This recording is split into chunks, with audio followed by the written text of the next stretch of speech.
Hi, good day. Today is March 7, 2025, Friday. Anong mararamdaman mo kung wala kang kalaban-laban at ikay kinitila sa sarili mong tahanan?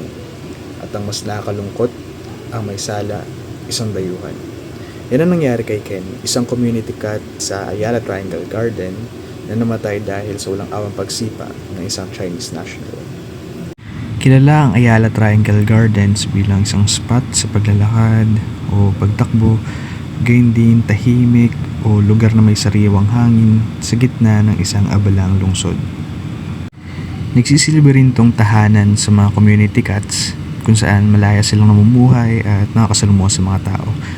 Ngunit hindi natin lahat i-expect na may gimaamo tulad na lamang ito. Ang dahilan, maaring defense mechanism o nagiging defensive sila dahil yun naging karanasan nila mula sa treatment from the past. Hindi pa rin yung dahilan para gawan sila ng kalupitan na siya namang kasalungat ng malungkot na balita nangyari ngayon lamang araw sa isang Chinese national nga ang sumipa at nakakitil ng isang pusa, si Ken. Wala namang ginagawang against him, himad yung cat, nananahimik pa nga ito. Imagine, isang inosenteng pusa na nasa kanyang tahanan at isang tao wala namang kaugnayan, isa pang dayuhan. Walang hayop na dapat magdusa at makaranas ng ganitong kalupitan. Tulad natin mga tao, meron din silang karapatan at naghahangad din sila ng kaligtasan at katahimikan.